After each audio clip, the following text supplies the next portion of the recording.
بسم الله الرحمن الرحيم. الحمد لله رب العالمين، والصلاة والسلام على نبينا محمد وعلى آله وأصحابه أجمعين، أما بعد، فإن أحسن الكلام كلام الله جل وعلا، وخير الهدي هدي محمد عليه الصلاة والسلام، وشر الأمور محدثاتها، وكل محدثة بدعة، وكل بدعة ضلالة، وكل ضلالة في النار، أما بعد. Donc le cours d'aujourd'hui est une série de conseils que j'aimerais donner à nos sœurs, Fillahi Azza wa Jal, qui sont éprouvées par certaines caractéristiques dangereuses, des caractéristiques qui détruisent la vie de couple, comme l'orgueil, al-kibr, la fierté mal placée, al-fakhr, wa ta'ali, le fait de se montrer hautaine vis-à-vis de l'époux, et d'autres encore, comme le manque d'affection, le fait qu'elle soit endurcie, masculinisée, etc. Donc l'origine de ce cours, c'est que j'avais donné un conseil à mes frères qui cherchent la sérénité dans le mariage. L'origine de ce cours, c'est ça. J'avais donné un conseil à mes frères qui cherchent la sérénité dans le mariage.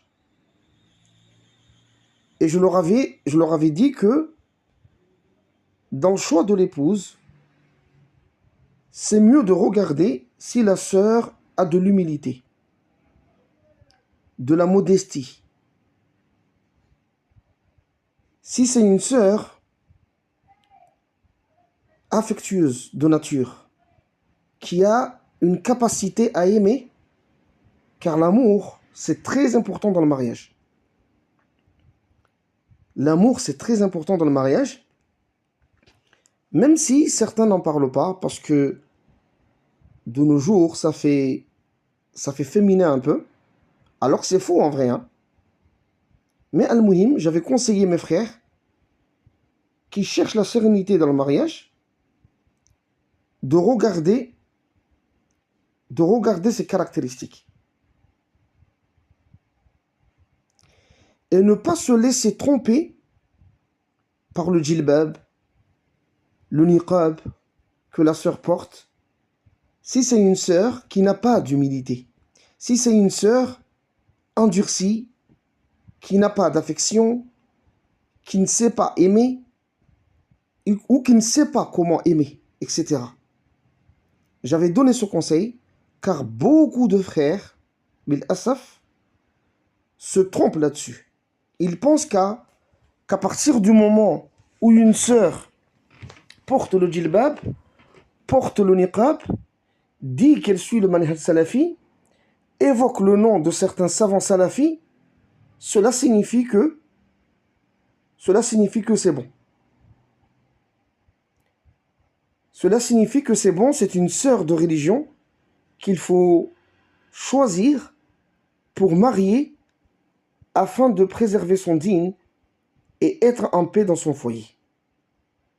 Énormément de frères sont dans cette optique-là et réfléchissent de cette manière-là.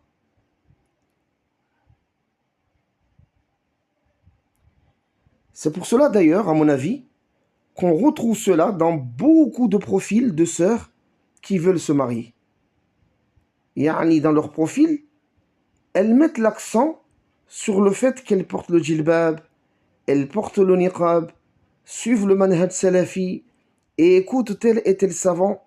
Parce que, comme je l'ai dit, énormément de frères s'imaginent que cela est suffisant pour dire que c'est une sœur de religion et être en conformité avec le hadith du prophète sallallahu alayhi wa sallam où il dit « Fadfar bidati din taribati yadak » Yani, choisis celle qui a la religion, c'est là où tu connaîtras la réussite. Et ça, c'est une grosse erreur que de penser ainsi. Quand je dis erreur, je ne veux pas dire par là que le djilbab, le niqab ou le fait de suivre le manhaj salafi, tout cela ne fait pas partie de la religion, pas du tout. L'erreur ici, c'est de penser que cela suffit au point de mettre l'accent dessus dans notre choix de la femme qu'on veut épouser. C'est ça la grosse erreur. C'est pour cela que j'avais dit aussi dans ce conseil qu'il n'y a pas plus épuisant pour un homme dans son couple qu'une sœur orgueilleuse, qu'une sœur hautaine, une sœur qui a de la fierté mal placée, une sœur endurcie, une sœur qui ne sait pas montrer de l'amour, qui ne sait pas montrer de l'affection. Et ce, même si cette sœur porte le djilbab, le niqab, dit qu'elle est salafiyya, poste des rappels de shiur salafi, etc., etc. Mais à partir du moment où il n'a pas d'humilité, elle a de l'orgueil, elle a de la fierté, il n'y a pas plus épuisant pour un homme dans son couple qu'une telle sœur. Donc c'est ça en fait, la base du conseil qui a abouti à cette série de cours dont l'objectif est de conseiller nos sœurs éprouvées par ces mauvaises caractéristiques. Et comme je l'avais dit dans le message que j'avais posté dans la chaîne, j'ai hésité à faire ce genre d'audio, ce genre de cours, parce que je sais que ce sujet est extrêmement sensible. Sensible dans le sens où beaucoup de sœurs sont éprouvées par cela. Et quand on en parle, eh bien ces sœurs, avec leur nature émotionnelle, se sentent visées. Donc, par voie de conséquence, elles se braquent et se mettent sur la défensive. Wal'iyadhu billah. Ce sujet est aussi sensible parce que très généralement, les sœurs qui en sont éprouvées ne le ressentent pas forcément. Elles ne s'imaginent pas qu'elles sont ainsi. Et c'est pour cela d'ailleurs qu'on a tendance à comparer l'orgueil et la fierté à la mauvaise haleine. C'est parce que la mauvaise haleine, tout le monde le remarque, sauf la personne concernée. Il en est ainsi pour l'orgueil, la fierté et tout cela. Beaucoup de sœurs éprouvées par ces maladies peuvent ne pas le remarquer, peuvent ne pas le sentir, peuvent ne pas le voir, etc. Mais c'est une fois qu'elles se marient, une fois qu'elles ont une responsabilité d'épouse, une fois qu'elles sont sous la tutelle d'un homme, un époux, qu'elles commencent à voir cela. C'est pour cela que des fois, dans des muqabala, il y a des frères, quand ils posent des questions à la sœur dans une muqabala, ils demandent aux sœurs ces questions-là. Est-ce que tu es quelqu'un qui a de l'orgueil? Est-ce que tu es quelqu'un qui a de la fierté? Est-ce que tu es quelqu'un qui est hautaine, etc. Les sœurs, ils disent que, non, je pense pas, non. Je ne suis pas comme ça. Et par la suite, une fois qu'ils se marient, le frère, il se rend compte qu'en vrai, la sœur, elle est comme ça. C'est pas que la sœur, elle a menti, en vrai. c'est qu'elle ne savait pas qu'elle était comme ça. Et ça, c'est aussi parmi ce qui montre le danger de ces maladies-là. C'est que ceux qui en sont éprouvés, très souvent, ils ne le remarquent pas. Et comme je le dis, c'est une fois qu'elles sont sous la tutelle d'un homme, une fois mariées, qu'elles commencent à voir cela. Et donc, quand on en parle et qu'on évoque le danger de ces maladies, le caractère qabih, moche et mauvais de ces maladies-là, eh bien, ces sœurs se reconnaissent dans cela et elles ont du mal à l'accepter, wallah al-musta'an. C'est pour cela que ce sujet, il est sensible et c'est pas toujours évident de l'aborder en vrai. Parce que comme je l'ai dit, beaucoup de sœurs ne s'imaginent pas qu'elles sont comme ça. Même quand on leur pose la question dans une muqabala, ils disent non, je ne suis pas comme ça. Je ne suis pas orgueilleuse. Je ne pense pas être quelqu'un de fier. Je ne pense pas être ceci et cela. Il a akhiri. Mais c'est une fois qu'elles se marient qu'elles se rendent compte qu'en vrai, elles sont comme ça. Et quand on en parle, on les met face à leur réalité, ils ont du mal à l'accepter. Après, ils se braquent, après, ils se mettent sur la défensive, il a akhiri. Parce que c'est très lourd. Et elles ne pensaient pas qu'elles sont ainsi. Donc c'est lourd, c'est très difficile pour le nafs, d'accepter une telle chose. Nas'alullaha al-afiyata wa salama. Maintenant, pour rentrer dans le vif du sujet, commençons d'abord par définir ces termes qu'on emploie dans ce cours. Yani, l'orgueil, la fierté, etc. Comment ces termes ont été expliqués dans la charia et comment ils se manifestent chez les sœurs mariées.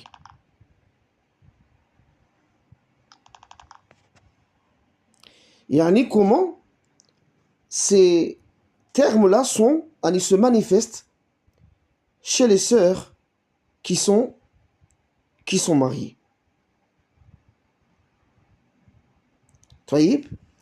Ça aussi, c'est très important, car parfois, une sœur peut connaître la définition de l'orgueil, par exemple, comment il a été expliqué dans la charia, mais en même temps, ne pas comprendre en quoi elle est orgueilleuse dans son couple.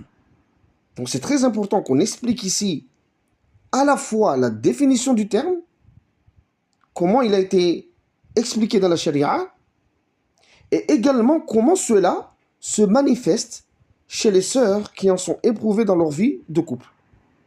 Comme ça, c'est comme une balance en fait. Chaque sœur va se peser en fonction de cela. Que voilà, une personne qui a de l'orgueil, en général, il fait ça, il fait ça, il fait ça, il fait ça. La sœur qui a de l'orgueil, qui est éprouvée par la fierté, dans son couple, bah, elle a tendance à faire ça, à faire ça, à faire ça, à faire ça. Comme ça, chaque sœur se reconnaît par rapport à cela. Parce qu'il se pourrait que la sœur apprend ce que c'est que l'orgueil dans la charia, mais elle ne comprend pas en quoi elle est orgueilleuse en vrai. Ça aussi, ça arrive. Donc le fait d'expliquer comment l'orgueil se manifeste chez les sœurs qui sont éprouvées par ça, bah, toute sœur va se peser par rapport à cela et regarder son cas à elle si ça correspond à ses caractéristiques. Donc ça aussi, c'est très important. Donc pour le premier terme ici qu'on va aborder, c'est le cas de l'orgueil, al-kibr. طيب من الناحية اللغوية يعني dans la langue arabe, al-kibr, l'orgueil, se présente comme التعالي استعظام الإنسان نفسه واحتقار الناس. يعني le fait d'être hautain, le fait d'avoir de l'estime exagérée pour sa propre personne et mépriser les gens. C'est cela al-kibr dans la langue arabe. التعالي واستعظام الإنسان نفسه واحتقار الناس. Le fait d'être hautain, le fait de d'avoir de l'estime exagérée pour sa propre personne et mépriser les gens. Donc on voit bien ici que cette notion de kibr, cette notion d'orgueil, dans la langue arabe, se rejoignent avec la notion de fierté, al-fakhr, le fait d'être hautain, etc. C'est pour cela donc que Allah subhanahu wa ta'ala nous dit, comme في سورة Luqman, il dit وَلَا تُصَعِّرْ خَدَّكَ لِلنَّاسِ وَلَا تَمْشِ فِي الْأَرْضِ مَرَحًا إِنَّ اللَّهَ لَا يُحِبُّ كُلَّ مُخْتَالٍ فَخُورٍ. Allah nous dit وَلَا تُصَعِّرْ خَدَّكَ لِلنَّاسِ, et ne détourne pas ton visage des gens, وَلَا تَمْشِ فِي الْأَرْضِ مَرَحًا, et ne foule pas la terre avec arrogance, avec orgueil. Inna Allah la yuhibbu kulla mukhtalin fakhur.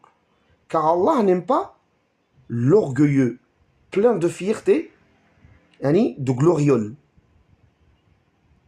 Sur le plan linguistique, au niveau de la langue arabe, ces notions d'orgueil, de fierté, d'arrogance, d'être hautain, toutes ces notions-là, elles se rejoignent en vrai. Elles se rejoignent. Il y a une similitude, une ressemblance entre ces notions, al-kibr, al-fakhr, al-ta'ali, ila akhirih. Ceci en est que l'être humain, lorsqu'il est touché par l'orgueil, eh bien, il est hautain. Il a de la fierté en même temps. Wa yara nafsahu afdala min al-akhar. Il se croit meilleur que les autres. C'est parce que, au niveau de la langue arabe, ces notions se rejoignent. Amma fil istilahi, au niveau de la législation, au niveau de la sharia, قد بين النبي صلى الله عليه وسلم الكبر. Le prophète, il a mis en évidence ce que c'est que l'orgueil. كما في الحديث رواه مسلم عن عبد الله ibn Mas'ud radiyallahu anhu. Comme cela est rapporté par Muslim, d'après Abdullah ibn Mas'ud radiyallahu anhu, le prophète il dit quoi? Al-kibru batarul haqqi wa ghamtun nas. L'orgueil, c'est le fait de batarul haqq. C'est le fait de repousser la vérité et de mépriser les gens. Le prophète sallallahu alayhi wa sallam a défini l'orgueil dans la législation comme étant le fait de repousser la vérité et de mépriser les gens. C'est cela l'orgueil, dans la terminologie de la sharia. Maintenant, quand on regarde ces deux définitions, al-ta'rif al-lughawi, la définition linguistique et religieuse, on retrouve plusieurs caractéristiques qui rentrent dans la notion d'orgueil. Et c'est avec ces caractéristiques-là qu'on pourra comprendre que des sœurs sont éprouvées par l'orgueil. Donc ici, il faut qu'on fasse aussi attention à une chose. Quand je parle des sœurs ici, ça ne veut pas dire qu'aucun homme n'est éprouvé par l'orgueil. Alors là, pas du tout. Il y a des hommes qui sont plus orgueilleux que beaucoup de femmes. Mais ici, je parle des femmes. Parce que des fois, il y a un petit peu cette notion d'obligation, de réciprocité, en fait. Que quand on parle des hommes, ouais, mais il y a des hommes, ils disent que, ouais, mais il y a des femmes aussi qui font ça. Ah, d'accord, il y a des femmes qui le font, mais est-ce qu'en disant qu'il y a des hommes qui le font, j'ai menti? En disant que les hommes, ils font telle chose, je ne dis pas par là que les femmes, ils ne le font pas. Donc pourquoi ces notions de réciprocité, en fait? Quand je parle des hommes, parce que je parle des hommes. Par exemple, quand je parle des hommes qui... Après, des fois, je mets l'accent sur soit des hommes ou des femmes en fonction de qui le fait le plus. Souvent, quand je parle d'adultère, je parle des hommes. Et en disant cela, je ne veux pas dire qu'aucune femme ne trompe son mari. Mais ça, c'est quelque chose dont on retrouve souvent chez les hommes. Ah, ou même si on ne le retrouve pas souvent chez les hommes, mais des fois, par exemple, si c'est les hommes qui le font, il y a un plus grand danger que quand c'est les femmes qui le font. Par exemple, quand il y a de la faiblesse, chez les musulmans, là, on va parler sur les hommes. Parce que même si les femmes qui sont faibles, ils sont plus nombreuses que les hommes, mais la faiblesse d'un homme engendre beaucoup plus de conséquences que la faiblesse d'une femme. Donc ici, al-muhim, c'est qu'il n'y a pas de ces notions de réciprocité. Mais oui, pourquoi lui, il ne parle pas des hommes? Il dit que c'est les femmes qui sont orgueilleuses, comme s'il n'y a pas d'hommes qui sont orgueilleux. Si, il y a des hommes qui sont orgueilleux. Mais moi, je parle des femmes orgueilleuses. Parce que le sujet ici, ce qui m'intéresse, c'est les femmes orgueilleuses. Pas les hommes qui sont orgueilleux. Et en disant cela, ça n'implique pas que les hommes ne sont pas orgueilleux. Donc même si tous les hommes ils sont orgueilleux, est-ce que ça montre que ce que je dis sur les femmes c'est faux? Ben non. Donc attention à ces notions de réciprocité qui n'ont pas lieu d'être.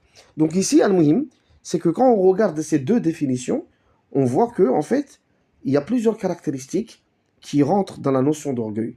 Et c'est avec ces caractéristiques-là qu'on va pouvoir distinguer que des sœurs qui font ceci et cela, elles sont éprouvées par l'orgueil. Voilà. Parmi ces caractéristiques, le fait de rejeter la vérité. Ceci fait partie des caractéristiques des orgueilleux. Le fait de rejeter la vérité. Parmi ces caractéristiques, le fait d'avoir de l'estime exagérée pour eux, pour sa propre personne. Ça aussi, ça fait partie des attributs des orgueilleux. Ou, parmi ces caractéristiques, le fait d'être hautain. Le fait d'être hautain. Ça aussi, ça fait partie des caractéristiques des orgueilleux. Également aussi, le fait de mépriser les gens. Le fait de mépriser les gens, cela également fait partie des caractéristiques des mutakabbirin. Tout cela, ça nous permet d'identifier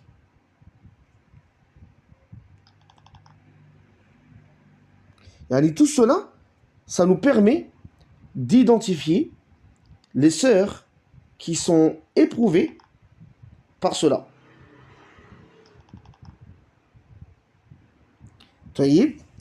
Donc Allah subhanahu wa ta'ala, en parlant de Pharaon, nous dit ceci. وَقَالَ فِرْعَوْنُ يَا أَيُّهَا الْمَلَأُ مَا عَلِمْتُ لَكُم مِّنْ إِلَٰهٍ غَيْرِهِ فَأَوْقِدْ لِي يَا هَامَانُ عَلَى التِّينِ فَاجْعَلْ لِي صَرْحًا لَعَلِّي أَطَّلِعُ إِلَى إِلَٰهِ مُوسَى وَإِنِّي لَأَظُنُّهُ مِنَ الْكَاذِبِينَ. Dans ce verset-là, dont la traduction nous dit ceci, Pharaon nous dit assez notable. Il dit Ya ayyuhal mala'u, ô vous les notables. Il dit Ma alimtu lakum min ilahin ghayri. Je ne connais pas de divinité pour vous autre que moi. فأوقد لي يا هامان على التين فاجعل لي صرحا لعلي أطلع إلى إله موسى وإني لأظنه من الكاذبين. Il a appelé Aman, il a dit ô toi Aman, allume-moi du feu sur l'argile, puis construis-moi une tour. Peut-être alors monterai-je jusqu'à la divinité de Moussa. Je pense plutôt que c'est un menteur, qu'il est du nombre des menteurs. Ici, dans ce verset, on voit bien que Pharaon rejette la vérité que Moussa alayhi salam lui a rapportée, c'est-à-dire l'unicité d'Allah. Il a rejeté cette vérité, et le fait de rejeter la vérité, comme on l'a vu, c'est une sifa, c'est une caractéristique des orgueilleux. C'est pour cela que dans la suite du verset, Allah nous dit ceci, وَاسْتَكْبَرَ هُوَ وَجُنُودُهُ. Il dit, et il s'enflamme d'orgueil sur terre, ainsi que ses soldats. وَاسْتَكْبَرَ هُوَ وَجُنُودُهُ فِي الْأَرْضِ بِغَيْرِ الْحَقِّ وَظَنُّوا أَنَّهُمْ إِلَيْنَا لَا يُرْجَعُونَ. Et Pharaon s'enfla d'orgueil sur cette terre, ainsi que ses soldats, sans aucun droit. Et ils pensèrent qu'ils ne seraient pas ramenés vers nous. Ici, Allah Azza wa Jal a qualifié Pharaon de quelqu'un d'orgueilleux parce qu'il a rejeté la vérité que Moussa alayhi salam lui a rapportée. Un autre exemple, le cas de Shaitan, Iblis. Allah Azza wa Jal a élevé Adam alayhi salam au-dessus des anges et leur a demandé de se prosterner devant lui. A demandé aux anges de se prosterner devant Adam alayhi salam. Quant à Iblis, Aba dhalika. Iblis, lui, il a refusé cela. Il a refusé de se prosterner. Limadha? Pourquoi il a refusé? لأنه رأى نفسه خيرا من آدم عليه السلام وتعالى عليه. Parce qu'il se considérait meilleur que Adam alayhi salam. Et Iblis, il était hautain. En effet, il a dit Ana khayrun minhu. Il a dit je suis meilleur que lui. Khalaqtani min nari wa khalaqtahu min tin. Tu m'as créé de feu, alors que lui, Adam, tu l'as créé de poussière, d'argile.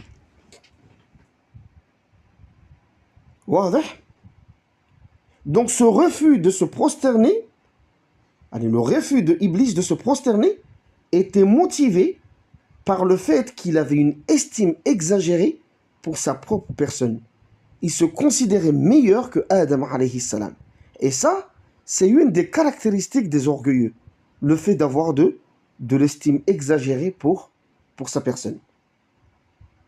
Ici, en fait, je cite ces exemples-là. Pourquoi? Comme je l'ai dit, des fois, des sœurs peuvent être atteintes par la maladie de l'orgueil, mais elles ne se rendent pas compte, en fait. Elles savent que l'orgueil, c'est ça, c'est ça, c'est ça. C'est comme ça qu'il a été défini dans la charia. Mais elles se demandent, mais en quoi moi je suis orgueilleuse, en fait? Parce que j'ai fait quoi? Parce que j'ai fait quoi? Parce que j'ai fait quoi? Tu vois? C'est pour ça que c'est très judicieux, parfois, de citer des exemples et les preuves qui montrent que ces actes-là relèvent de l'orgueil. Comme ça, la sœur qui fait ces actes-là, il n'y a aucune échappatoire. Que tu le veuilles ou non, ma sœur, tu es mutakabbira. Tu es orgueilleuse. Parce que tu fais ça. Et ça, là, c'est les actes des orgueilleux. C'est pour ça que c'est très important. Et ça, il n'y a pas que dans ce sujet. Hein. Même ici, pour nous, les Comoriens, des fois, on apprend une aqida, on apprend des notions de aqida, on apprend des notions de manhaj, mais des fois, on n'arrive pas à faire le lien entre ces notions, ces informations de aqida qu'on apprend et notre contexte comorien. C'est pour ça que des fois, il faut donner des exemples qui sont ici. Par exemple, et ceux qui sont en France, mais ils donnent des exemples de ce qui se passe en France. Par exemple, des fois, quand on va parler de shirk, excusez-moi, c'est juste entre parenthèses, mais pour montrer l'intérêt de cela. Quand on parle, et ça, souvent, je conseille mes frères douat, mes frères étudiants qui font la da'wa au Comores. Tu peux pas au Comores, tu viens, par exemple, tu veux parler de shirk, et comme exemple, tu cites la laïcité. Mais c'est quoi le rapport entre les Comoriens, leur vie au quotidien, leur contexte ici, avec la laïcité? Il n'y a aucun rapport, en fait. Il n'y a aucun rapport, en vrai. Bah, cite les gens qui adorent des tombes, cite les sorciers, cite des gens qui prononcent des paroles, ils ne se rendent pas compte. Parce que des fois, une personne, et ça je le vois même chez des frères salafis des fois, hein, ils peuvent apprendre des notions, mais ils ne se rendent pas compte que l'acte qu'ils font là, ça va à l'encontre de ce qu'ils ont appris. Il faut d'abord que tu leur donnes l'exemple, parce que ce n'est pas donné à tout le monde d'apprendre des choses et faire le lien entre notre contexte en fait. Ce n'est pas donné à tout le monde. C'est pour cela que c'est très important quand tu expliques des choses aux gens, tu leur donnes des exemples en fait afin qu'ils puissent se repérer. Se disent que moi je fais partie de ces gens-là parce que regarde, je fais ça, je fais ça, je fais ça. Par exemple, quand on parle de tawakkul, il y en a aussi des exemples de ce qui se passe aux Comores. Ceux qui sont en France, ici, des exemples de ce qui se passe en France. Il a akhiri. Donc ici, on parle de sœurs qui sont atteintes par ces maladies de l'orgueil. Tu leur donnes la définition que le prophète, il a dit que l'orgueil, c'est ça, c'est ça, c'est ça, c'est ça. La définition linguistique de l'orgueil, c'est ça, c'est ça, c'est ça, c'est ça. Elle va apprendre, elle va peut-être mettre par cœur, peut-être elle va l'enseigner à des gens, mais sans se rendre compte que lui, il en fait partie. Et d'ailleurs, je me souviens quand j'étais en Égypte, il y avait, quand on étudiait le balara, c'est une matière, on va dire, on va le traduire par l'éloquence. Et il y avait un poème comme ça, où l'auteur du poème, bah, il expliquait qu'il y a des gens, quand tu veux les conseiller, tu leur donnes des exemples, et ils ne se rendent pas compte, en fait, que eux ils en font partie. Tu vois? Ils ne se rendent pas compte que eux ils font partie de ces gens-là. Il faut d'abord que tu le dises que ces gens-là, yani parce qu'ils font ça, parce qu'ils font ça, parce qu'ils font ça. Par exemple, ici aux Comores, juste un exemple, hein. Ici aux Comores, ils ont une expression qu'ils utilisent, mais ils vont toujours à l'encontre de ça. Ils disent que excusez-moi si je parlais comorien, mais je traduis. C'est-à-dire, tu rapportes jamais un taurin jusqu'à la tombe, en fait. Ça, c'est une expression. Les Comoriens, des fois, quand ils en parlent, je me demande, mais ils parlent à qui, en fait? Parce que eux, ils sont plus. C'est lui qui va te parler de cette phrase. C'est à lui, en fait, qui doit bénéficier de cette phrase, en fait. Parce que c'est une expression pour dire qu'il ne faut pas s'attacher au matériel. Il ne faut pas s'attacher au taurin. Cet argent-là, le matériel, on ne va pas ramener ça, il y en est dans la tombe. Mais tu me dis ça à moi, alors c'est toi qui es là, qui est attaché au matériel et tout, etc. Mais en fait, il faut lui donner des exemples pour qu'il comprenne qu'en fait, lui, il en fait partie. Et c'est comme ça les êtres humains. Ça sert dans la da'wa. Quand tu expliques des choses, ça ne suffit pas de donner la définition et que la personne y comprend la définition pour qu'il comprenne que lui, il en fait partie. Que lui, il est touché par ça. Parce que peut-être, il ne fait pas le lien entre l'information de la définition et le contexte de sa propre personne. Ça, c'est deux choses différentes, en fait. C'est pour ça que des fois, il faut donner des exemples. En disant que les gens qui ont cette maladie, ils font ça, ils font ça, ils font ça, ils font ça. Et là, il va dire, ah ouais, moi, je fais partie des gens qui font ces choses-là. C'est pour ça que c'est très important. Surtout pour les cas de nos sœurs. Parce que, comme je le dis souvent, nous, les hommes, en fait, on est un peu logique et rationnel. Mais la femme, elle est émotionnelle. Quand elle s'imagine qu'on parle d'elle, quand elle s'est mise dans la tête que c'est elle qui est visée, bah là, elle se met en mode défensive, khalas, elle se braque, et là, tu peux tout dire ce que tu veux, elle reçoit rien, en fait. Là, c'est pour ça que c'est très délicat de parler de ces sujets-là, parce que c'est des sujets qui concernent les femmes. Et celles qui se reconnaissent dans ça, des fois, elles se retrouvent choquées parce qu'elles ne s'imaginaient pas du tout qu'elles étaient comme ça. Elles ne s'imaginaient pas du tout qu'elles avaient de la fierté, qu'elles avaient de l'orgueil. Il a akhiri. C'est pour ça que c'est très important.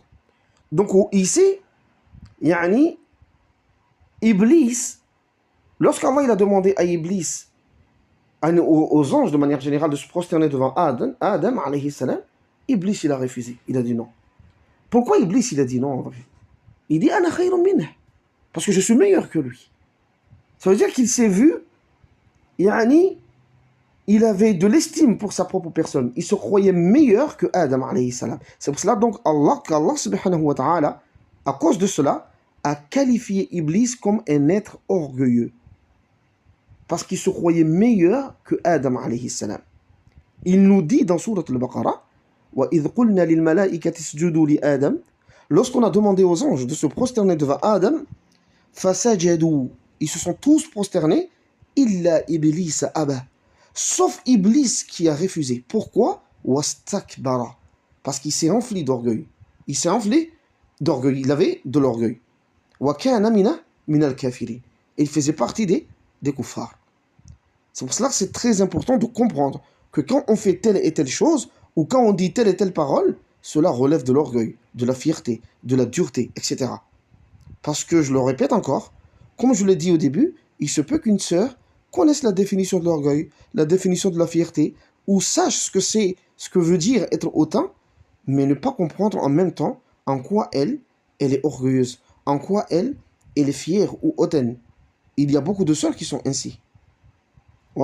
C'est pour cela qu'il serait judicieux ici de montrer à travers des exemples comment toutes ces maladies qu'on a mentionnées se manifestent chez les sœurs dans leur vie de couple afin qu'elles soient conscientes qu'elles sont effectivement éprouvées, touchées par ces maladies.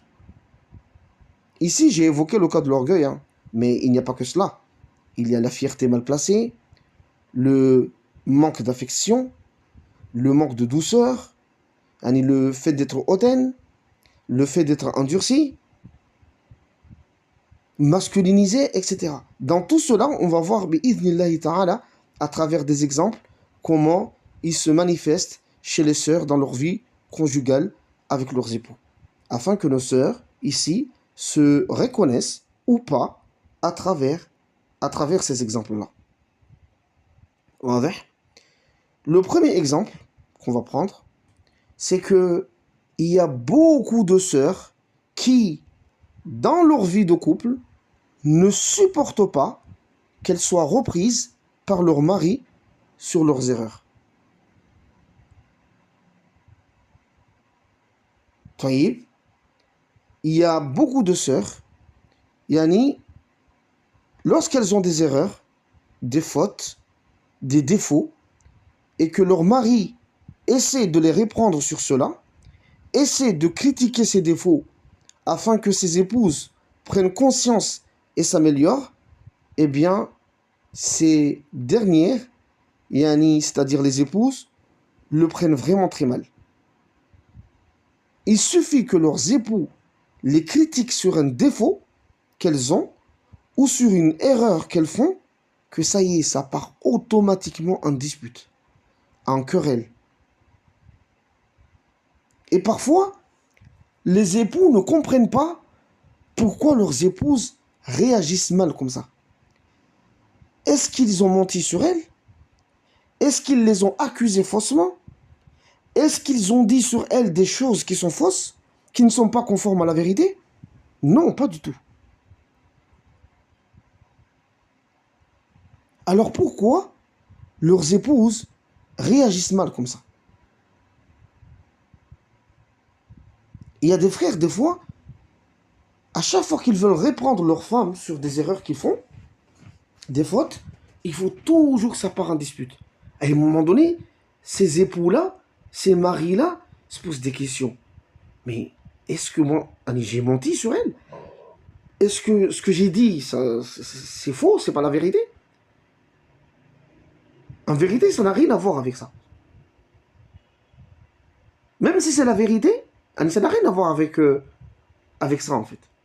Mais pour se justifier, ces épouses-là sortent différentes excuses.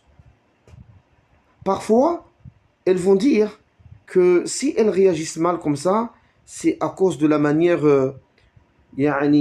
à cause de la manière de leur comment dire ça, c'est à cause de la manière dont leurs époux leur parlent. Ils sont durs, ils parlent mal, etc. Et pourtant, même si leurs époux changent leur manière de leur parler, le problème ne se résout pas pour autant. Ces épouses réagissent toujours mal quand ces derniers les reprennent sur des erreurs qu'elles font.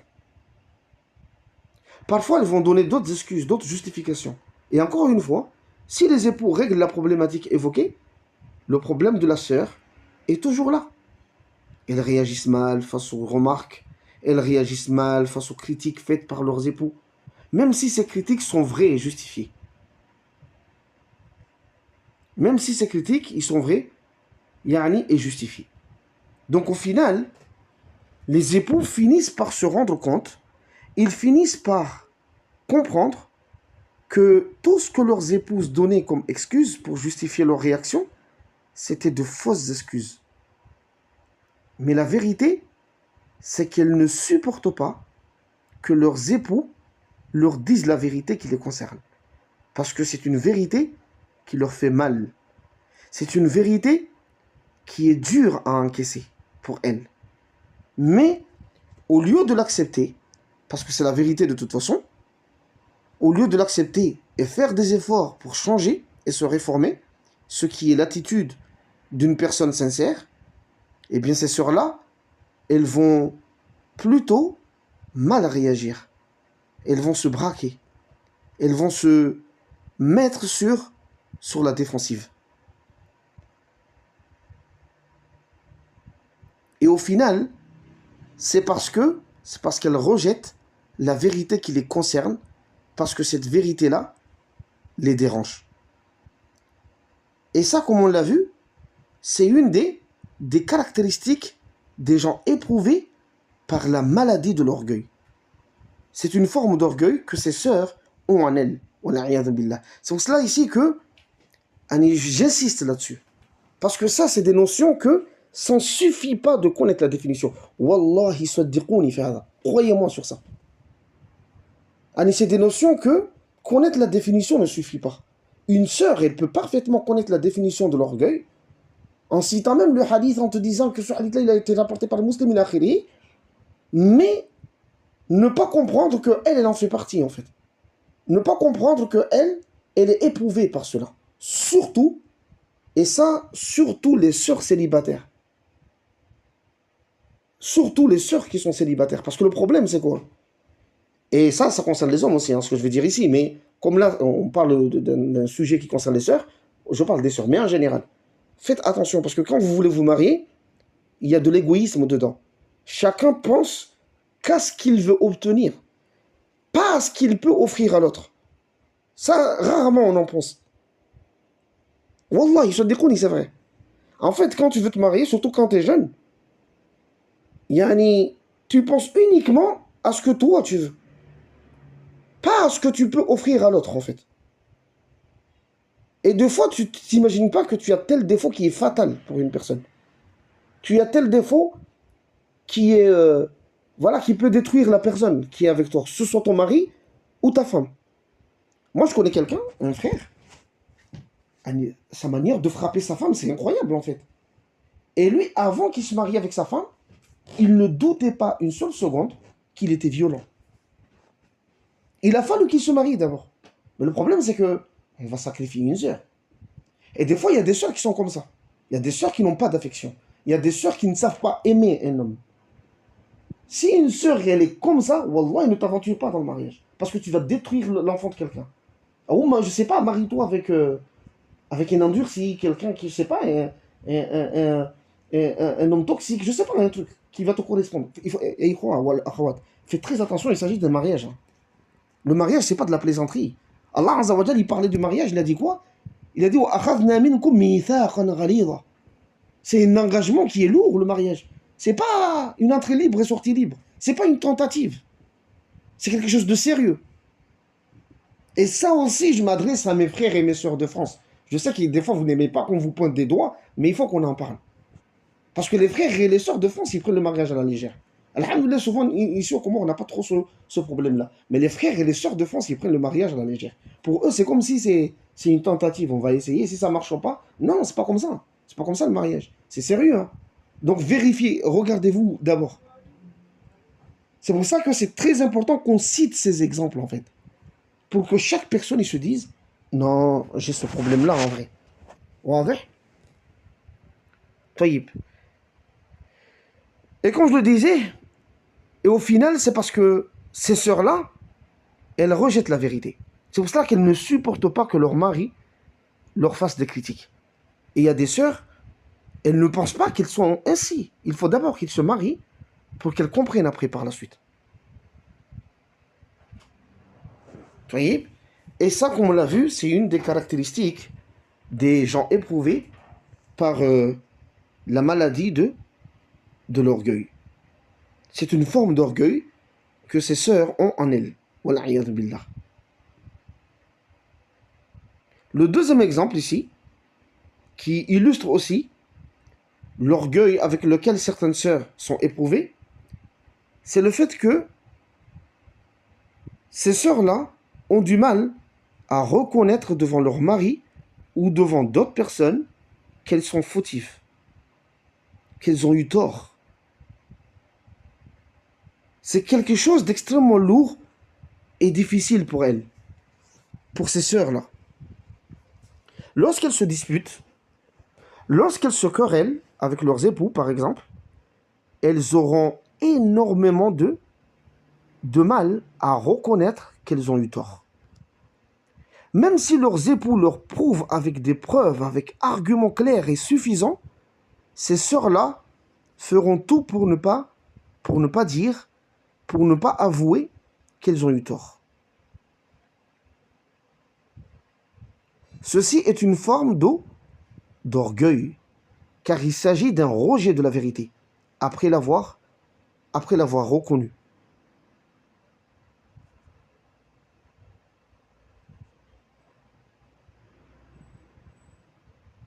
Donc ces sœurs-là ont suffisamment compris que leurs époux ont raison, mais elles ont du mal à le reconnaître, à l'admettre, à le dire, à dire qu'elles ont eu tort. C'est donc une forme de kibr, une forme d'orgueil, wal'iyadhu billah. Et ce qu'elles vont faire, c'est que soit elles vont continuer à nier ce qui est évident, avec des arguments des plus caducs, parfois puérils et complètement insensés, tout ça pour ne pas reconnaître la vérité, pour ne pas reconnaître qu'elles ont eu tort. C'est pour cela donc que des fois, on voit des sœurs, hadahun Allah, lorsqu'elles se sont disputées avec leur mari sur un sujet qu'elles ne maîtrisent même pas à la base, mais qu'elles ne veulent pas admettre devant leurs époux qu'elles ont eu tort, elles vont passer des heures sur Internet à chercher tout ce qui peut être un semblant d'argument en faveur de leurs opinions. Même si elles savent très bien qu'elles ont tort, même si elles savent très bien que la vérité est avec leur mari, mais elles vont passer des heures dans des sites pour chercher des paroles de savants, des hadiths, tout ce qu'elles peuvent trouver pour appuyer leurs opinions. Parfois, elles peuvent même recourir à des hadiths faibles, à des hadiths inventés, à ce que disent certains innovateurs, à ce que disent certains charlatans parmi les égarés, tout ça pour appuyer leurs opinions et ne pas reconnaître qu'elles ont tort. A'udhu billahi min hadha ad-dhalal. Ici, je vais vous lire la parole du grand savant, l'imam Ibn al-Jawzi, rahimahullah ta'ala, une parole qui va dans le sens de ce que je viens de dire ici. Il dit, rahimahullah, il dit, inna ahadahum yatabayyanu lahu as-sawabu ma'a khasmihi, wa la yarji'u, wa yadhiqu sadruhu kayfa dhahara al-haqq ma'a khasmihi, wa rubbama ijtahada fi raddihi ma'a ilmihi annahu al-haqq. وهذا من أقبح القبيح لأن المناظرة إنما وضعت لبيان الحق وقد قال الشافعي رحمه الله ما ناظرت أحدا فأنكر الحجة إلا سقط من عيني ولا قبلها إلا هبته. Dans cette parole, Ibn al-Jawzi dit quoi? L'un d'eux, à qui la vérité lui est clarifiée par son adversaire, ne revient pas. Sa poitrine se resserre. Comment la vérité peut-elle apparaître par le biais de son adversaire? Il va peut-être s'efforcer de le réfuter tout en sachant que c'est lui qui a raison. Subhanallah. Et c'est ça que je disais ici, que des fois il y a des sœurs, quand leur mari, ils se disputent avec leur mari, elles savent que leur mari, ils ont raison. Mais elles ont du mal à admettre qu'elles ont tort. Et ils vont tout faire pour chercher n'importe quoi pour s'argumenter. Et ils vont passer des heures sur des sites internet pour chercher des paroles, tout ce qui peut appuyer leurs opinions. Comme il a dit Ibn al-Jawzi, ma'a ilmihi annahu al-haq, tout en sachant que c'était la vérité, c'est son mari qui avait raison. Bon, après, Ibn al-Jawzi, il parlait de manière générale, non. Et il dit quoi? L'imam Shafi'i, rahimahullah ta'ala, il a dit quoi? Il a dit ma nadartu ahadan fa ankara al-hujja illa saqata min ayni. Je n'ai jamais débattu avec quelqu'un qui refuse la preuve en connaissance de cause sans qu'il ne tombe devant mes yeux. Et il ne l'a jamais accepté sans que j'aie de la considération pour lui. Donc on voit bien ici que l'imam Ibn al-Jawzi, rahimahullah ta'ala, a qualifié cet acte de akbahul qabih, des plus vils caractères. Et c'est cela l'orgueil, mes frères et sœurs. L'orgueil a un côté très vil. L'orgueil a un côté très moche. C'est pour cela d'ailleurs que quand vous regardez les gens orgueilleux, ils ont une sorte de mocheté en eux. Pas forcément une mocheté physique, mais une mocheté liée à leur orgueil. Ceci est encore plus valable quand il s'agit de sœurs. Car les femmes sont le plus à même d'avoir de l'humilité. Elles sont censées être celles qui sont le plus éloignées du kibr. Et quand elles font preuve d'orgueil envers leurs époux, même si elles sont très belles, même si elles ont un très beau visage, mais cet orgueil-là les rend laides et moches aux yeux de leurs époux. Wallah al-musta'an. C'est pour cela qu'il arrive souvent que des sœurs s'embellissent pour leur mari, mettent le paquet dans le fait de se faire belle, etc., mais que ces derniers, c'est-à-dire les époux, ne le voient absolument pas. Parce que lorsqu'ils posent leurs yeux sur elles, c'est la mocheté de l'orgueil qui apparaît à leurs yeux. Billah alaykum.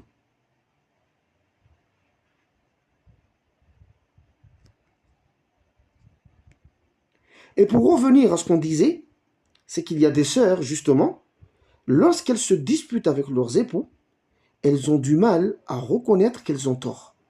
Et ça, c'est une forme d'orgueil. Wal'ayadhu billah. Et ce qui explique cette difficulté, ce qui explique que des sœurs ont du mal à reconnaître leurs défauts, leurs fautes plutôt, leurs erreurs, cette difficulté-là, ce qui explique cette difficulté, c'est le fait que les êtres humains, de manière générale, sauf ceux qu'Allah a fait miséricorde, considèrent le fait d'avouer sa faute, le fait de reconnaître son erreur, comme étant un rabaissement, de l'humiliation, un échec. Et c'est complètement faux en réalité. Mais les êtres humains, malheureusement, c'est comme ça qu'ils perçoivent les choses. Sauf ceux qu'Allah subhanahu wa ta'ala a fait miséricorde. Et les êtres humains, lorsqu'ils reconnaissent leurs erreurs, lorsqu'ils reconnaissent leurs fautes, ils ressentent en cela comme une sorte d'humiliation, un rabaissement. C'est pour cela que c'est très difficile pour eux de le faire, de reconnaître leurs fautes. Les êtres humains, de manière générale, ils sont comme ça en fait. Pour eux, et pourtant, comme je l'ai dit, c'est faux, mais c'est comme ça qu'ils perçoivent les choses. Les êtres humains, pour eux, à l'écran, ils reconnaissent leurs fautes, ils s'imaginent que c'est une forme de rabaissement en fait.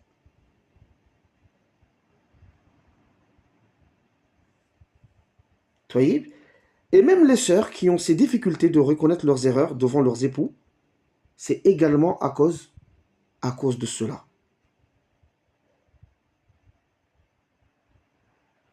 Pour elles, c'est comme si elles se sont rabaissées. C'est comme si elles se sont humiliées devant leurs époux. Beaucoup de sœurs ont du mal à reconnaître leurs erreurs devant leurs époux, à reconnaître leurs fautes, parce que, comme je l'ai dit, l'être humain, de manière générale, quand il fait ça, il s'imagine qu'il a été humilié. Il s'est rabaissé. Et ces sœurs-là, pareil. Pour elles, c'est comme si elles se sont rabaissées devant leurs époux. C'est comme si, elles se sont humiliées devant leurs époux. Du coup, elles préfèrent s'enorgueillir devant eux plutôt que de se rabaisser. Et ça, quand on regarde bien, on verra que c'est le nœud du problème en vérité, pour ce qui concerne les sœurs. C'est le nœud du problème. Parce que quand on analyse bien les choses, où est le problème à ce qu'une femme se rabaisse devant son mari? Où est le mal dans cela? Pour que ces sœurs-là préfèrent plutôt faire preuve d'orgueil. Où est le mal à ce qu'une sœur se rabaisse devant son mari, devant son époux? Où est le mal à ce qu'une sœur fasse preuve d'humilité devant son mari? Le mal, il est où pour que ces sœurs-là préfèrent l'orgueil à ça? Parce que s'il y a un être humain qui est plus en droit à ce que la femme se rabaisse devant lui, à ce que la femme fasse preuve d'humilité à son égard, c'est bien son époux. Je répète encore. S'il y a un être humain sur la surface de la terre qui est plus en droit à ce que la femme se rabaisse devant lui, à ce que la femme fasse preuve d'humilité à son égard, eh bien c'est bien son époux. C'est même pas le prophète, alayhi salatu wassalam. C'est son époux, c'est son mari. Et dans cette optique-là, l'imam Ahmad rahimahullah ta'ala a rapporté un long hadith authentique d'après Anas ibn Malik radiyallahu anhu. Dans ce hadith, il y avait des Ansar qui avaient un chameau dont ils n'arrivaient pas à monter sur lui. Parce que le chameau refusait de se baisser pour qu'il monte dessus. Ils l'ont donc rapporté au prophète sallallahu alayhi wa sallam. Et lorsqu'il s'est approché, le chameau s'est prosterné devant lui. Le chameau s'est prosterné devant le prophète sallallahu alayhi wa sallam. Et les compagnons, lorsqu'ils ont vu ça, ils ont dit au prophète sallallahu alayhi wa sallam, هذه بهيمة لا تعقل تسجد لك. Les compagnons, ils ont dit quoi au prophète? Il a dit, ce chameau-là, c'est une bahima, c'est un animal, la ta'qilu, qui n'est pas doué de raison. Tasjudu lak. Et il se prosterne devant toi. Il dit quoi? Cet animal-là, il se prosterne devant toi. Et pourtant, la ta'qilu, c'est une bahima, c'est un animal, il a pas de raison, il n'est pas doué de raison. Et pourtant, il se prosterne devant toi.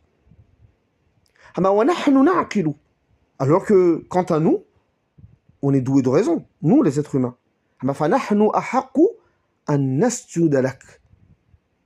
On est plus en droit, ya Rasulallah, de nous prosterner devant toi. Ce chameau qui n'a pas de aql, bah, il se prosterne. Quant à nous, on a du aql, on est doué de raison. Bah, on est plus en droit de nous prosterner devant toi, ya Rasulallah.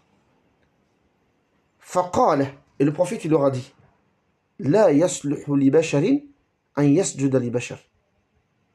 Il ne convient pas qu'un être humain se prosterne devant un être humain. Hada la yajuz. Parce que la prosternation, comme on va le voir, as-sujud, c'est une marque de quoi? D'humilité, de rabaissement. Et le prophète il a dit quoi? La yasluhu li basharin an yasjuda li bashar. Il ne convient pas qu'un être humain se prosterne devant un autre humain. وَلَوْ صَلَحَ لِبَشَرٍ أَنْ يَسْجُدَ لِبَشَرٍ لَأَمَرْتُ الْمَرْأَةَ أَنْ تَسْجُدَ لِزَوْجِهَا مِنْ عِظَمِ حَقِّهِ عَلَيْهَا. Il a dit, s'il devait convenir à ce qu'un être humain se prosterne devant un autre être humain, j'aurais ordonné à la femme de se prosterner devant son mari. J'aurais ordonné à la femme أن تسجد لزوجها. J'aurais ordonné à la femme de se prosterner devant son époux. لماذا? Pourquoi? Il a dit من عظم حقه عليها. À cause de la lourdeur, à cause du droit énorme que son mari a sur elle. À cause de la lourdeur du droit que l'époux a sur sa femme, le prophète aurait ordonné à la femme de se prosterner devant lui. Il n'aurait pas ordonné aux musulmans de se prosterner devant lui, le prophète. Là. Il aurait ordonné à la femme de se prosterner devant son époux, devant son mari. Après, il a dit quoi? Walladhi nafsi biyadihi, par celui qui détient mon âme dans sa main. Law kana min qadamihi ila mafriqi ra'sihi qurhatan tambajis bilqihi was-sadid thumma istaqbalatuhu. Il a dit, par celui qui détient mon âme dans sa main, si le mari, de la tête aux pieds, a des plaies avec lesquelles il y a du pu qui sort dedans, écoutez bien, si le mari a des plaies de la tête aux pieds, des plaies à travers lesquelles il y a du pu qui sort dedans, et que la femme, son épouse, se met devant elle, se met à lécher ce pu-là, et bien la femme ne sera pas considérée comme ayant comme s'étant acquittée du droit de son mari sur elle.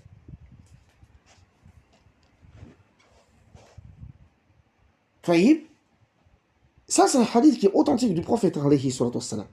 Lorsque la femme, elle fait ça, son mari a des plaies de la tête aux pieds. Et qu'elle vient, elle lèche, dans ces plaies-là, il y a du pu qui sort. Du pu. Et que ça, la femme, elle se met à lécher ce pu-là, à nettoyer en gros ces plaies-là avec sa langue, en fait, c'est ça que ça veut dire.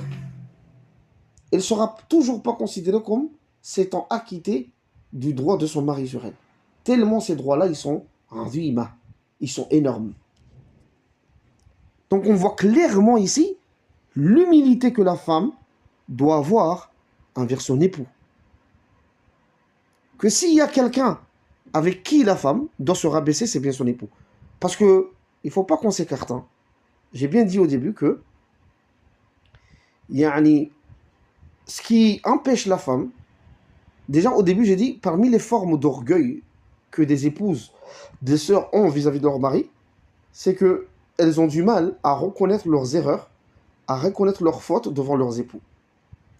Et ce qui pousse les femmes, même les hommes de manière générale, mais ici c'est le cas des femmes dont on parle, ce qui pousse ces femmes-là à ne pas reconnaître leurs erreurs, parce que l'être humain de manière générale, il s'imagine qu'en reconnaissant sa faute, en reconnaissant son erreur, il s'est humilié, il s'est rabaissé devant la personne.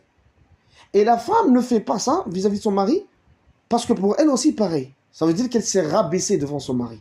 Elle s'est humiliée devant son mari. C'est pour ça qu'elle ne fait pas ça. Elle préfère s'enorgueillir pour ne pas se rabaisser. Et c'est là la problématique. En disant, mais où est le mal à ce que la femme se rabaisse devant son mari? Où est le mal à ce que la femme s'humilie devant son mari? C'est ça la question que j'ai posée. Est-ce qu'il y a un mal à ça? Pour que la sœur préfère l'orgueil au lieu de se rabaisser devant son mari? Est-ce qu'il y a un mal à ça? Alors là, pas du tout. C'est pour ça que j'ai cité ce texte-là, pour montrer que s'il y en a un que la femme doit rabaissement et humilité, c'est son époux.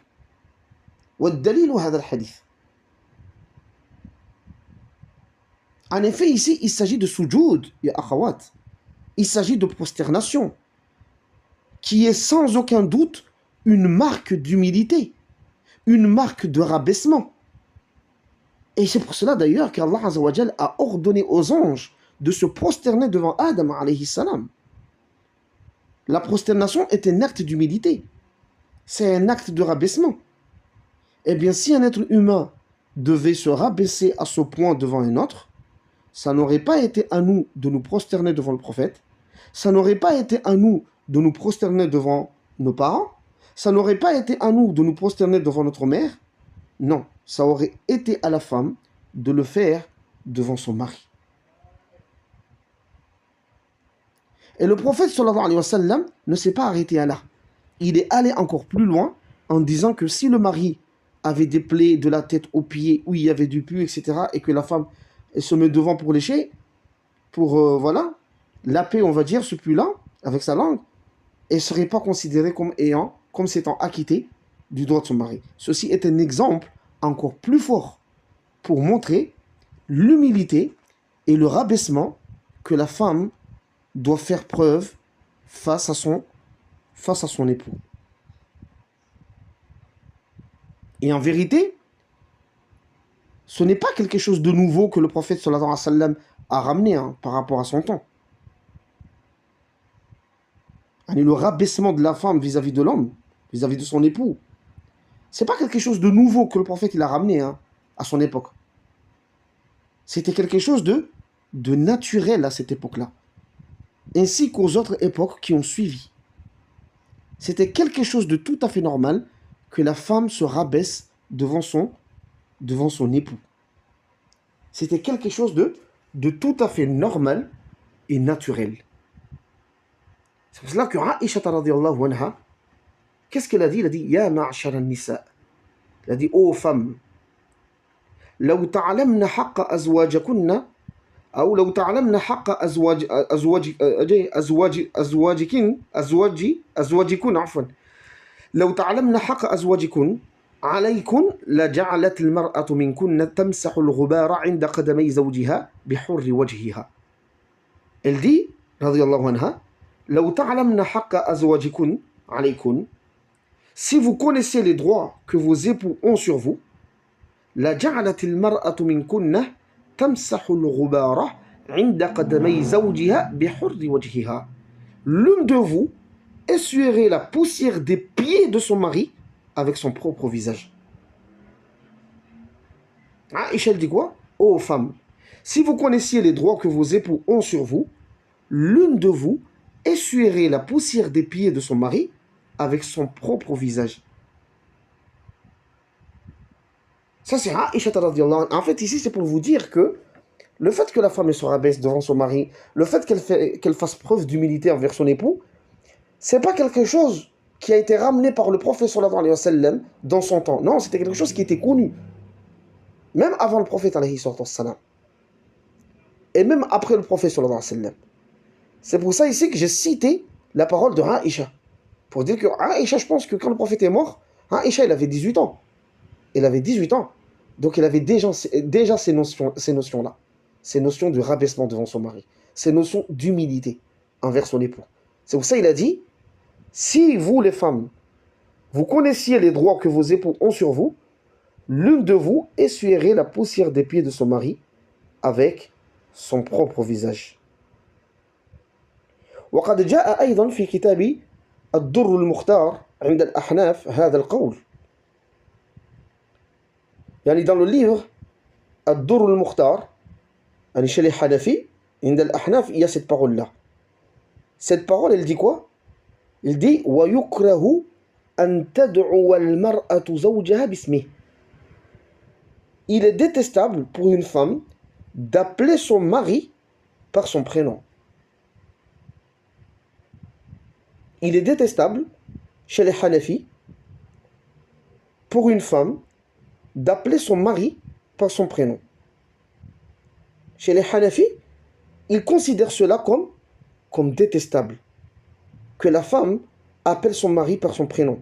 Parce que cela est apparenté à un manque d'humilité. C'est pour cela que Ibn Abidin, rahimahullah ta'ala, il a dit, en commentaire à ça, il a dit La budda min lafdhin yufidu ta'zimah kaya sayyidi wa nahwi dhalik. Ibn Abidin, il nous dit quoi? Il faut impérativement une expression qui implique la considération, l'élévation. Comme le fait que la femme dise, quand il appelle son mari, elle lui dit quoi? Ya sayyidi, ô mon maître, ou quelque chose comme ça. Wa nahwi dhalik. Ça c'est عند السلف. وعن عثمان ibn عطاء عن أبيه رحمه الله, يعني d'après Uthman ibn Atta, d'après son père, يعني il a dit quoi? قالت امرأة سعيد بن المسيب. La femme de Saïd ibn Musayyib, il a dit quoi? Il a dit ما كنا نكلم أزواجنا إلا كما تكلم أمراءكم. Subhanallah. Il a dit nous nous adressions à nos époux, à nos maris, comme vous vous adressez à vos dirigeants. La manière dont vous vous adressez à vos dirigeants, plein d'humilité et de rabaissement, c'est comme ça que nous nous adressions à nos maris. C'est pour dire qu'à l'époque des salafs, c'était quelque chose de normal. Ce n'était en aucun cas un mal que la femme se rabaisse devant son mari. Que la femme fasse preuve d'humilité à l'égard de son époux.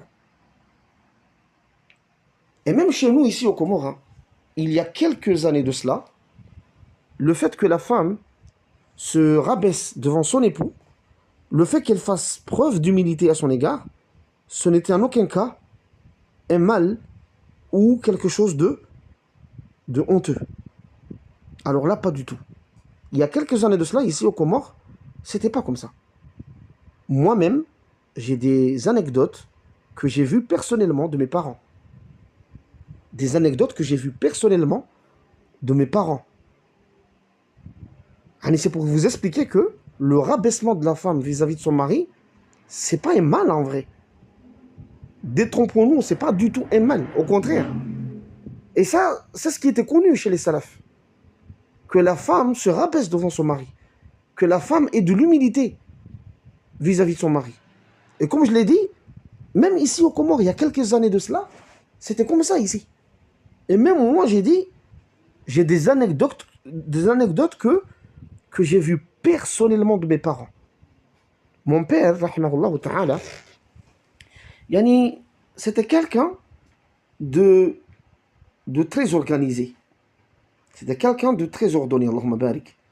Ses journées étaient programmées. Le matin, il fait ceci, à telle heure, il fait telle chose, etc. Et dans son programme, à midi, il mangeait.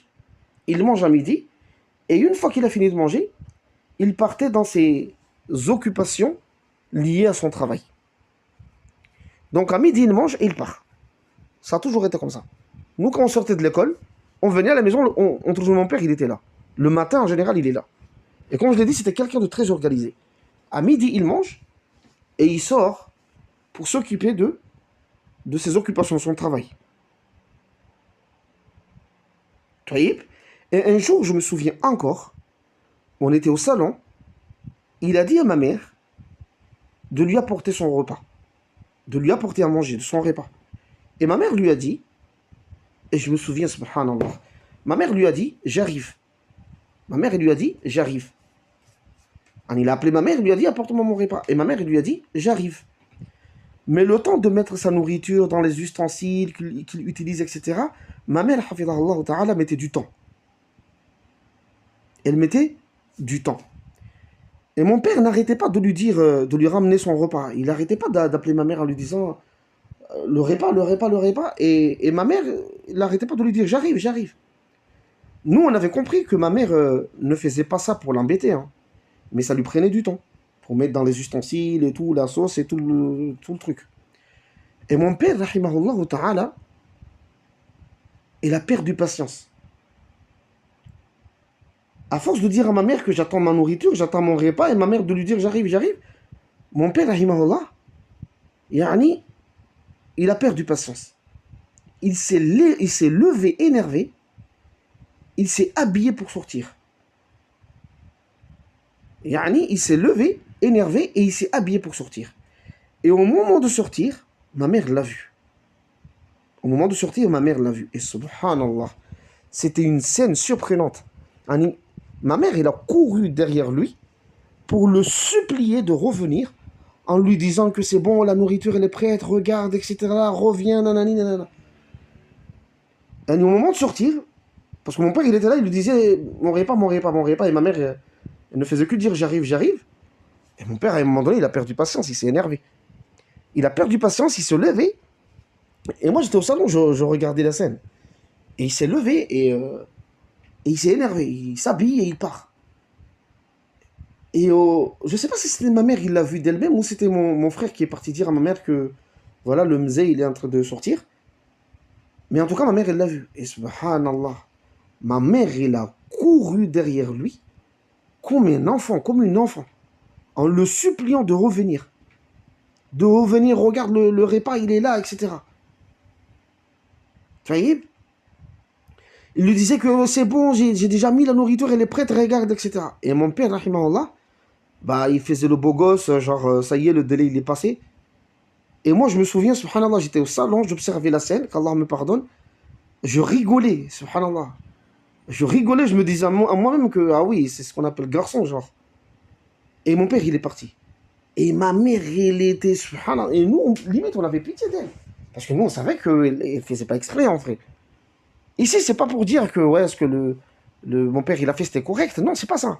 Mais c'est pour mettre en évidence que les femmes ici, même chez les salafs, elles avaient un rabaissement devant leur mari. Elles avaient de l'humilité. Et je me souviens aussi, subhanallah, quand j'étais en France, que je faisais mes études, j'avais mon oncle maternel aussi. Lui, il est de la vieille école. Hein. Et pareil, sa femme, elle avait de l'humilité, sa femme, elle avait un rabaissement, c'est incroyable. Et une fois, je crois, mon oncle, il partait dans un bureau ou à l'hôpital, je sais pas, il partait où.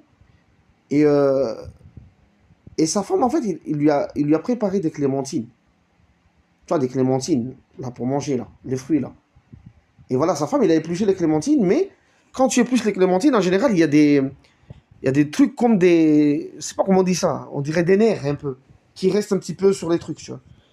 Donc, sa femme, il a enlevé les épluchures et tout, mais il n'a pas enlevé ces nerfs-là, en fait, qui restent dans la clémentine. Donc, il a épluché les clémentines, il les a mis dans une boîte, mais il n'a pas enlevé ces petits trucs comme des nerfs, un peu. Bon, mon oncle, il est parti. Il est parti, il partait, il a ramené son truc, et il est revenu sans manger ses clémentines. Et sa femme lui a dit, mais pourquoi t'as pas mangé ces clémentines? Il lui a dit, attends, tu m'as donné des clémentines, mais tu n'as pas enlevé les... Subhanallah, et sa femme il s'est excusé, il a dit, je m'excuse, et que c'est vrai que j'aurais dû le faire et tout, nanana. Et il y a beaucoup, ici, bon, après moi je connais pas tous les villages sur Grande Comore, mais en général à Moroni aussi, il y avait beaucoup de scènes comme ça, hein. Et des fois, c'était le mari qui était injuste, hein. Des fois, c'était de l'injustice. Donc ici, c'est pas pour dire que ce que faisaient ces maris-là, c'était bien. Non, c'était pour mettre en évidence, en fait, l'humilité et le rabaissement qu'avaient ces femmes-là. Il y a un monsieur, un vieux, dans notre ville, à Moroni. C'est comme ça, en fait. Lui, il n'allait pas au marché, lui, pour aller chercher à manger. En fait, c'est sa femme qui allait au marché, mais en vrai, sa femme, il n'allait pas au marché. En fait, il disait à sa femme que va me chercher de quoi manger, en gros, de quoi venir. En fait, le mari, il lui donnait l'argent, en gros. Il lui disait, vas-y, va faire les courses, voilà, pour simplifier. Mais tu dépasses pas tel endroit. En gros, il lui donnait l'argent. Il lui disait, va faire des courses pour venir me faire à manger, mais tu dépasses pas tel endroit. Tu dépasses pas la maison en face là. Bah, la femme, elle allait se mettre devant la maison et chercher quelqu'un qui allait au marché pour lui donner l'argent en lui disant, achète-moi ceci, achète-moi cela, achète-moi ça, achète-moi ça. C'est de l'injustice énorme que ces époux-là, ils faisaient. Mais il a chaque fidalik. Parce que c'est, comme Allah Azza wa Jal, c'est au mari de les nourrir et de les vêtir de manière convenable. C'est à l'époux d'aller au marché, aller ramener, aller acheter, aller faire des courses en gros, et venir à la maison, et la femme elle cuisine. Donc ici, c'est pas pour dire, voilà, ce monsieur-là, ce qu'il faisait, c'était bien. Non, pas du tout, c'est de l'injustice. Mais ici, c'est pour mettre en évidence le rabaissement des femmes à l'époque ici aux Comores. C'est ça en fait. C'était pour mettre l'accent sur ça, sur le fait que ce n'était pas mal vu, ce n'était pas mal perçu que la femme se rabaisse devant son époux, fasse preuve d'humilité devant son époux. C'était pas du tout mal vu. Et quand on regarde et qu'on fait preuve de réflexion profonde, on verra bien que c'est ce qui est conforme à la saine nature de la femme. Une femme qui se rabaisse devant son mari, qui fait preuve d'humilité à son égard, cette femme est en conformité avec sa saine nature. Et elle ressent dans son cœur une sorte de rahatun nafsiyya, un bonheur et un bien-être dans son cœur. Mais par contre, quant à celle qui se montre orgueilleuse, fière et hautaine envers son époux, elle voit son cœur se resserrer quelque part, même si elle fait semblant du contraire. C'est pour dire que ce n'est pas un mal que la femme se rabaisse devant son mari. Mais malheureusement, de nos jours, les choses ont considérablement changé. L'Occident a mis sa main dans les pays musulmans, a jeté son venin, ses valeurs et ses principes mécréants dans les cœurs des musulmans. Ils ont combattu ces valeurs islamiques et ont fait croire à la femme qu'elle est l'égale de l'homme, qu'elle n'a pas à se rabaisser devant son époux, car ils sont égaux. Wallahu musta'an. Et malheureusement, cette da'wa a fait son effet. Avec la colonisation des pays musulmans par les koufars, avec l'immigration des musulmans chez les koufars, eh bien la femme musulmane a été influencée par ces idéologies mécréantes. La femme musulmane a été influencée par ces idéologies mécréantes. Et après cela, de nouvelles générations de musulmans sont nées dans cette atmosphère dans cette ambiance jusqu'à ce que les choses ont complètement changé. Changé à un point tel que dire que la femme de ce doit se rabaisser devant son époux, doit faire preuve d'humilité envers son époux, est perçu comme quelque chose de choquant, quelque chose de dangereux. Et pour reprendre leurs expressions, de la misogynie. A'udhu billah. Les musulmans, ou on va dire les musulmanes, ont été influencés par ces idéologies de kuffar que les choses ont complètement changé. Le fait même de parler de ça, de dire que la femme doit se rabaisser devant son mari, ça paraît comme étant de la misogynie. Et je suis persuadé que ça là, c'est une grande partie des erreurs que des femmes font vis-à-vis de leurs époux, c'est dû à ça. Elles ont du mal à se rabaisser devant leur mari. Elles ont du mal à s'humilier devant leur mari. Beaucoup de défauts que les femmes ont vis-à-vis de leurs époux viennent de là. Mais ça, on le verra également dans les prochains cours. Ici, c'est juste que le problème qui va se poser par la suite, et on va terminer ce premier cours avec ça, c'est que les sœurs, au lieu de se dire que, subhanallah, on a grandi dans une atmosphère occidentale dont les valeurs sont inversées par rapport à l'islam, donc c'est à nous de prendre conscience qu'on a été dénaturé, en vrai, par rapport à ce qui relève de notre fitra, de notre saine nature. C'est à nous de combattre notre nafs, de déployer des efforts, de sacrifier ce qui doit être sacrifié pour se réformer. Au lieu de faire ça, ces sœurs qui sont éprouvées par ces maladies, l'orgueil, etc., elles vont plutôt essayer d'introduire ces valeurs occidentales dans l'islam afin de camoufler leur incapacité, de camoufler leur faiblesse, de camoufler leur suivi des passions et laisser persuader que ces valeurs ne sont pas à l'encontre de l'islam. C'est ça le vrai problème en vrai. Comme j'ai dit, les koufars, ils ont colonisé les pays musulmans, ils ont influencé les pays musulmans, beaucoup de musulmanes ont été influencés par ces idéologies.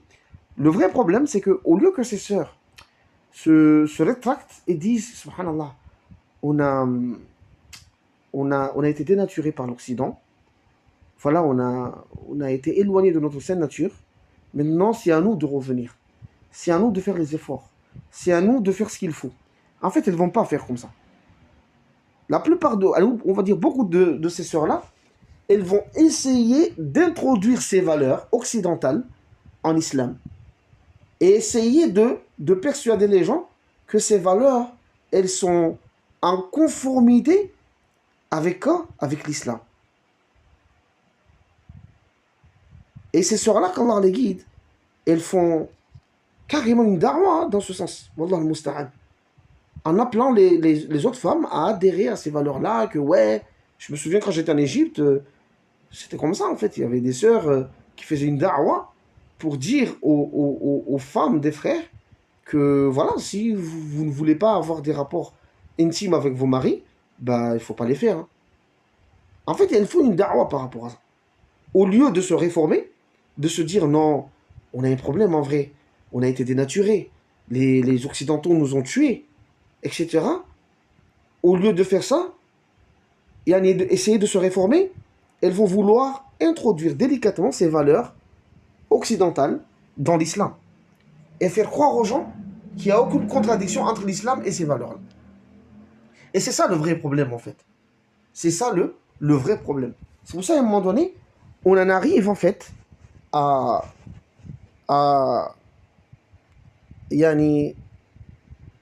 éloigner, on va dire, quand tu as une femme, tu as une épouse, tu dis non, je ne veux pas que ma femme se mélange avec des sœurs.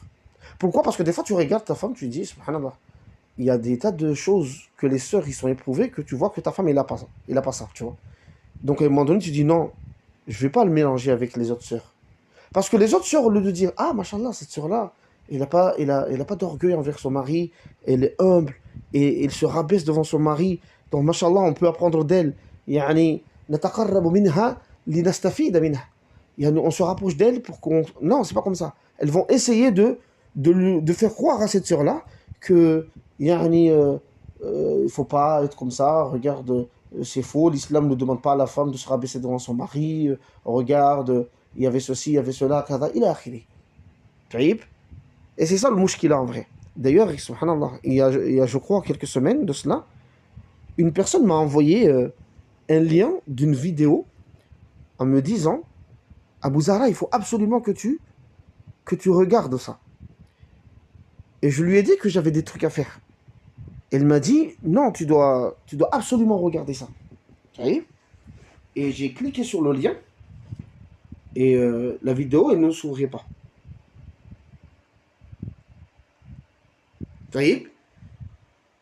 J'ai cliqué sur le lien et la vidéo ne s'ouvrait pas. Et qu'est-ce que j'ai fait? J'ai dit à la personne que voilà, la vidéo elle ne s'ouvre pas. Et la personne m'a dit il faut d'abord télécharger une application TikTok. Déjà quand tu regardes, tu vois l'application en elle-même, tu vois que c'est des trucs de mafia en fait. J'ai dit ah bon? J'ai téléchargé l'application. Subhanallah. Quand j'ai cliqué sur la vidéo, quand j'ai cliqué sur le lien, bah en fait c'est une sœur, Munaqaba, une sœur qui porte le niqab, une sœur qui porte le niqab, subhanallah, qui était en train de faire une da'wa en appelant les femmes à ne pas dépendre de leur mari, à se faire de l'argent, à être indépendants de leur mari, avec les arguments les plus bidons. Quand j'ai regardé ça, j'ai dit, hein, une sœur en sitar, une sœur en niqab. J'ai dit, mais qu'est-ce qu'ils ont les frères et les sœurs? Ils ont craqué ou quoi?